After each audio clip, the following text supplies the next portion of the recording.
নমস্কাৰ মুখ্যমন্ত্ৰী মহোদয় জুবিন দাই বাৰে বাৰে কৈছিল যে আমি সোশ্যালিষ্ট লেফটিষ্ট আমি সোশ্যালিষ্ট লেফটিষ্ট আমি সোশ্যালিষ্ট প্লিজ আমি কমিউনিষ্ট আৰু জুবিন দাই যিসকল ব্যক্তিক অনুকৰণ কৰিছিল চাৰ্লি চেপলিন চে গুয়েভাৰা বিষ্ণুপ্ৰসাদ ৰাভা এই লোকসকলৰ যি নেকি আদৰ্শ আছিল এই লোকসকলৰ যি নেকি পথ আছিল সেই পথক আপুনি নিশ্চয় ভালকৈ জানে সেই নিশ্চয় সেই বিষয়ে আপুনি জ্ঞাত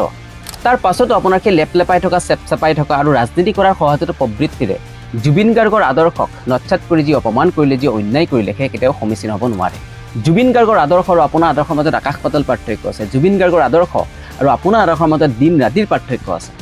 জুবিন দা যদি পানী হয় আপুনি শিল হ'ব লাগিব জুবিন দা যদি তেল হয় আপুনি বালি হ'ব লাগিব এইকেইটা বস্তু কেতিয়াও সানমিহলি নহয় এইকেইটা বস্তু কেতিয়াও সংপৃক্ত নহয় আপোনালোক দুয়ো এনেকুৱা এটা পথেৰে গতি কৰি আছে এনেকুৱা এটা সৰল পথেৰে গতি কৰিছে যি দুটা পথ কেতিয়াও লগ নালাগে গতিকে আপোনাৰ সেই দুৰ্গন্ধময় পংকিলতাবোৰৰ লগত জুবিন দাৰ এই আদৰ্শক সানমিহলি কৰিবলৈ নাযাব এইটো একেবাৰে অশুভনীয় হ'ব কাৰণ জুবিন গাৰ্গে পুৱাৰ পৰা গধূলিলৈ হিন্দু মুছলমান কৰি পেলাই হিংসা আৰু বিদ্বেষৰ বীজ ৰোপণ কৰা নাছিল জুবিন গাৰ্গে শ শ বিঘা মাটি খাই পেলাই নিজৰ উদৰ পূৰোৱা নাছিল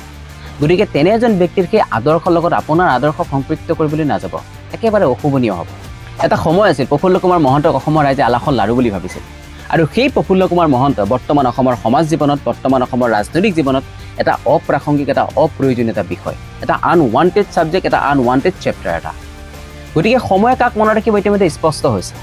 জুবিন গাৰ্গক যুগ যুগান্তৰলৈ প্ৰজন্মৰ পাছত প্ৰজন্মলৈ অসমবাসী আৰু বিশ্ববাসীয়ে মনত ৰাখিব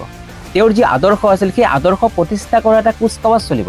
কোনো লেপলেপিয়া চেপচেপিয়া কিন্তু ইতিহাসত মনত ৰখাৰ কিন্তু নজিৰ নাই হিটলাৰক মানুহে মনত ৰাখিছে এটা বেলেগ এটা প্ৰসংগত এটা বেলেগ এটা দৃষ্টিভংগীৰে গতিকে মানুহে কথাবোৰ বুজে মানুহে কথাবোৰ জানে ধন্যবাদ